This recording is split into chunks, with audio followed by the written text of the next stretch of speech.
எழுத்தாளர் அமரர் சாண்டில்யன் அவர்கள் எழுதிய கடல் புறா பாகம் 1. அத்தியாயம் 4. பயங்கர ஓலை. அரைவிளக்கின் மங்களான தங்க ஒளியிலும் மங்காத தங்கமெனத் திகழ்ந்த தேக லாவண்யத்துடன் தேவதை போல் நின்ற அந்த எழிலரசியை கண்டதும் அரை மயக்கத்திற்குள்ளான இளைய பல்லவன் அவள் பேச பேச சுயநிலையை அடைந்தாலும் அவள் தந்தையின் பெயரை உச்சரித்ததுமே பெரும் அதிர்ச்சியையும் விவரிக்க இயலாத வியப்பும் அடைந்தவனாய் என்ன செய்கிறோம் என்பதை அறியாமல் யார் யார் இன்னொரு முறை சொல் என்று கூவிக்கொண்டு தனக்கும் அவளுக்கும் இருந்த இடைவெளியை 2 வினாடிகளில் கடந்து அவள் இரு கைகளையும் தன் கைகளால் இறுக பிடித்து கொண்டதன்றி அவளை கூர்ந்து நோக்கவும் செய்தான். எதிர்பாராத விதமாக அந்த வாலிபன் திடீரென தன் கையை பிடித்ததைக் கண்டு அவள் அஞ்சவும் இல்லை, திமிரி கைகளை விடுவித்துக் கொள்ளவும் இல்லை. அவள் விழிகள் நன்றாக உயர்ந்து மிகுந்த கோபத்துடன் அவன் விழிகளுடன் வினாடி நேரம் உறவாடின. பவள இதழ்களில் முதலில் வெறுப்பு மடிந்து பிறகு சற்றே விரிந்து சொற்களை உதிர்த்தன.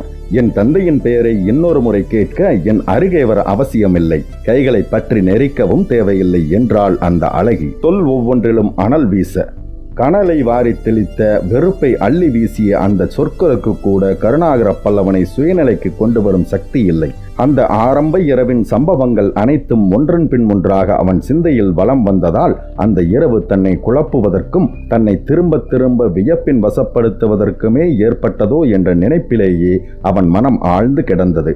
வீர ராஜேந்திர சோழதேவர் அளித்த சமாதான பத்திரத்துடன் கலிங்கம் வந்தேன். சுங்கச்சாவடியிலே சண்டை மூண்டது.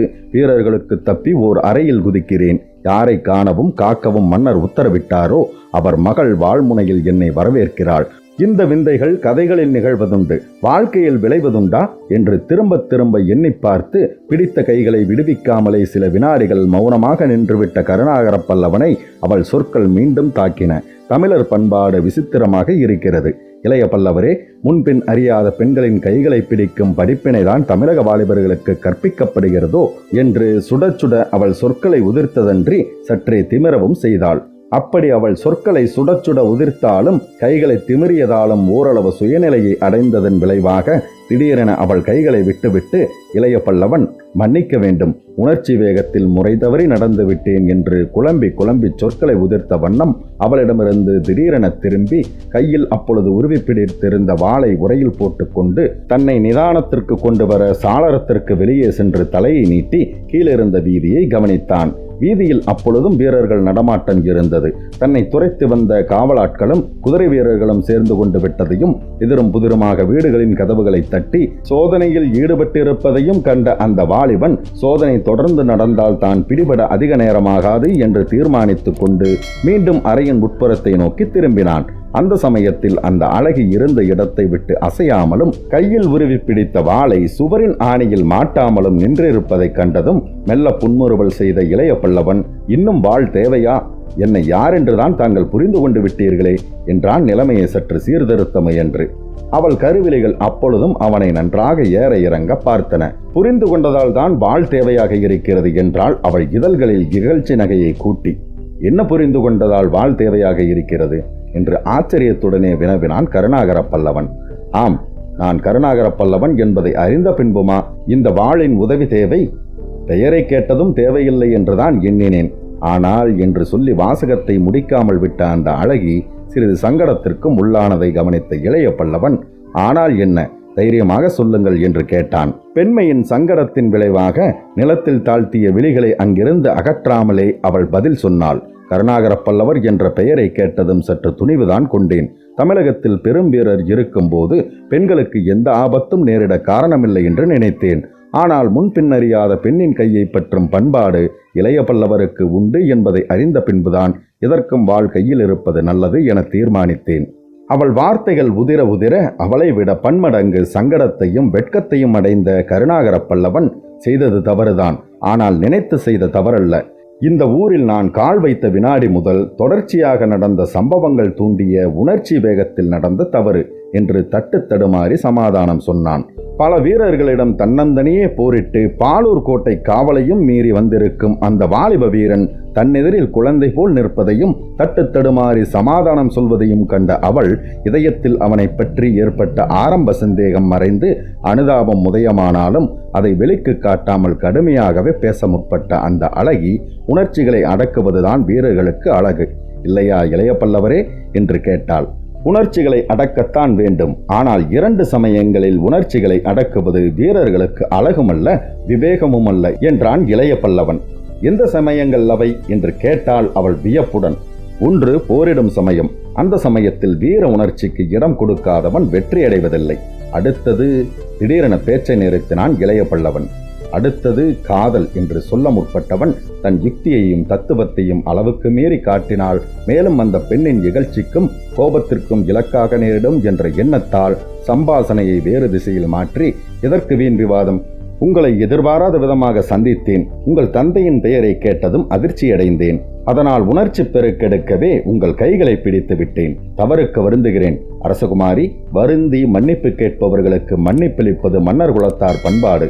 அந்த பண்பாட்டிலிருந்து தாங்கள் பிறழ்வது முறையாகாது என்றான் ஏதோ தத்துவத்தை எடுத்து சொல்பவன் போல. வீரர்கள் உணர்ச்சிகளை இழக்கக்கூடிய 2வது சம்பவத்தை குறிப்பிட போய் சரையிலென அந்த வாலிபன் பேச்சை மாற்றியதை அந்த அழகி கவனிக்க தவறவில்லை. அவன் என்ன சொல்ல முயன்றான் என்பதையும் அவன் அடைந்த சங்கடத்திலிருந்தே அவள் புரிந்து கொண்டாளாதலால் அவள் முகத்தில் அதுவரை விரிந்து கிடந்த கோபச்சாயை அகன்று வெட்கம் கலந்த சிரிப்பின் சாயை மெல்ல படர்ந்தது. சிவந்த புஷ்பம் போல மெல்ல மெல்ல விரிந்த இதழ்களில் மகிழ்ச்சியை தோற்றுவித்து இளநகை விரிந்தது. அந்த மங்கையின் செங்கமல விழிகளும் மகிழ்ச்சியால் துள்ளி விளையாட முற்பட்டன. அந்த கருமணிகளில் பிரதிபலித்த அரை விளக்கின் பொன்னிற ஒளி அந்த விழிகளுக்கு பெரும் விஷமத்தை கற்பித்தன.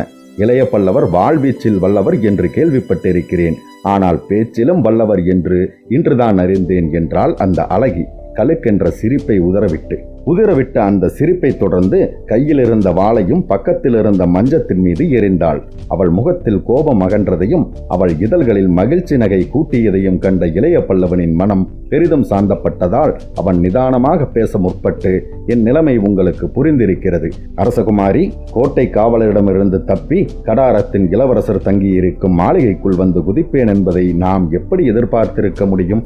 அதுவும் அவர் அழகிய மகளின் வாழ்முனையில் நிற்பேன் என்பதைத்தான் நான் எப்படி எதிர்பார்த்திருக்க முடியும்? அப்படி எதிர்பாராத காரணத்தால் நான் சற்று தவறாக நடந்து விட்டேன். உண்மையில் உங்கள் தந்தை இன்னார் என்று நீங்கள் தெரிவித்ததும் திக்பிரமையே அடைந்தேன் என்றான். அரசகுமாரி ஒரு வினாடி யோசித்துவிட்டு கேட்டாள். திக்பிரமை அடைய அதில் என்ன இருக்கிறது? என் தந்தையின் பெயர் குணவர்மன் என்றேன். கடாரத்தின் இளவரசர் ஒருவருக்குத்தான் அந்த பெயர் இருக்க வேண்டுமா? இருக்க வேண்டிய அவசியமில்லை. ஆனால் இத்தகைய பெரும் மாளிகைகள் பாலூர் 3 வீதிகளில் தான் உண்டு. ராஜவீதி, வணிகர் வீதி, வெளிநாட்டு பிரமுகர்கள் தங்கும் வீதி ஆகிய 3 வீதிகளை தவிர இந்த கோட்டைக்குள் பெரும் மாளிகைகள் எங்கும் கிடையாது. வர்மர் என்ற பிற்பகுதியுடைய பெயர்கள் கலிங்க அரச பரம்பரைக்கு உண்டு. கடலுக்கப்பாலுள்ள உங்கள் ஸ்ரீவிஜய சாம்ராஜ்யத்தின் சைலேந்திர பரம்பரைக்கும் உண்டு. ஆகையால் கலிங்கத்தின் பீமவர்மன், அனந்தவர்மன் என்ற பெயர்களையும், சொர்ணம் கொளிக்கும் தீவுகளை ஆளும் சைலேந்திர பரம்பரையில் சூடாமணிவர்மன், ஸ்ரீமார விஜயதுங்கவர்மன் என்ற பெயர்களையும் கேட்கிறோம். அரசியலில் பழக்கமுடையவர்களுக்கு உங்கள் தந்தை யார் என்பதை நிர்ணயிப்பது கஷ்டமல்ல. நீங்கள் தங்கியிருப்பது வெளிநாட்டு பிரமுகர்கள் தங்கும் வீதி. உங்கள் தந்தையின் பெயர் குணவர்மர். 2ஐயும் இணைத்து பாருங்கள் என்று விளக்கினான் கருணாகர பல்லவன். அதனால் அவர் கடாரத்தின் இளவரசராய் இருக்க வேண்டுமென்று தீர்மானித்து விட்டீர்களா என்று கேட்டாள் அரசகுமாரி. அதனால் மட்டுமல்ல அரசகுமாரி, நீங்கள் என்னை வரவேற்ற தோரணை, வாழ்பிடித்த முறை இவற்றிலிருந்து நீங்கள் ஏதோ ஓர் அரச குடும்பத்தைச் சேர்ந்தவர்கள் என்று தீர்மானித்தேன். உங்கள் தந்தை பெயரை கேட்டதும் என் கற்பனை நிச்சயப்பட்டது என்றான் இளைய பல்லவன். அதற்கு அரசகுமாரி பதிலேதும் சொல்லவில்லை. சற்று நேரம் மௌனமே சாதித்தாள். பிறகு, என்ன விசித்திரமான இரவு இது இளைய பல்லவரே! உங்கள் உதவியை நாடி நாங்கள் கலிங்கம் வருகிறோம். எங்களை நாடி நீங்களும் வருகிறீர்கள். இப்படி எதிர்பாராத விதமாக திடீரென இந்த இரவில் இந்த அறையில் சந்திக்கிறோம். அது மட்டுமல்ல, ஒருவரையொருவர் சந்திக்க வந்த நாமிருவரும் பெரும் ஆபத்திலும் சிக்கியிருக்கிறோம் என்று மெல்லச் சொன்னாள். கருணாகர பல்லவனின் புருவங்கள் சந்தேகம் கேட்பன போல சற்றே எழுந்தன. நான் ஆபத்தில் இருப்பது எனக்கு தெரியும் அரசகுமாரி. ஆனால் உங்களுக்கு என்ன ஆபத்து இருக்க முடியும்? மாற்று பெயரில் தானே இங்கு வசிக்கிறீர்கள் என்று கேட்டான் அவன். ஆம், மாற்று பெயரில்தான் இங்கு வசிக்கிறோம். ஆனால் இந்த ஊர் அதிகாரிகளுக்கு ஏதோ சந்தேகம் ஏற்பட்டிருக்க வேண்டும். இளைய பல்லவரே, 2 நாட்களாக இந்த மாளிகையின் மீது கண்காணிப்பு பலமாக இருக்கிறது என்று பதில் சொன்னாள் அவள். இதை கேட்டதும் தீவிர சிந்தனையில் ஆழ்ந்துவிட்ட கருணாகரன் நீண்ட நேரம் பேசாமல் அந்த அறையில் அங்குமிங்கும் உலாவினான். பிறகு சட்டென்று அறை நடுவே நின்று அவளை நோக்கி, நீங்கள் இங்கே வந்து எத்தனை நாட்களாகின்றன என்று கேட்டான். கிட்டத்தட்ட 15 நாட்களாகின்றன. உங்களை துறைமுகத்தில் யார் சந்தித்தது? யாரோ கோட்டைக்கரை கூலவாணிகளாம். அவன்தான் இந்த மாளிகையை அமர்த்தி கொடுத்தானா? ஆமாம். அவன் இங்கு நாளை காலையில் வருவானா? தெரியாது. தெரியாதா? 10 நாட்களாக அவன் இந்த பக்கமே நாடவில்லை. இந்த பதிலை கேட்டதும் சில வினாடிகள் அசைவற்று நின்றுவிட்ட கருணாகர பல்லவன் மேலே ஏதோ பேச முற்படும் முன் அந்த அறை கதவு பலமாக தட்டப்பட்டது. காஞ்சனா, காஞ்சனா, உனக்காக எத்தனை நேரம் காத்திருப்பது? ஆடை அணியே இத்தனை நேரமா என்று அடுத்தடுத்து கேட்கப்பட்ட கேள்விகளின் காரணமாக சட்டென்று அரசகுமாரி கதவை திறக்கவே உள்ளே நுழைந்த சைலேந்திர குலத்தோன்றலான குணவர்மன் அந்த அறை அளித்த காட்சியை கண்டு வாசற்படியை தாண்டி வைத்த ஒரு கால் அப்படியே இருக்க உள்ளே முழுவதும் நுழையாமலும் ஏதும் புரியாமலும் தன் கண்களை அறையிலிருந்த இருவர் மீதும் மாறி மாறி நிலைக்க விட்டான். அந்த நிலைமை அங்கிருந்த மூவருக்குமே பெரும் சங்கடத்தை விளைவித்தது.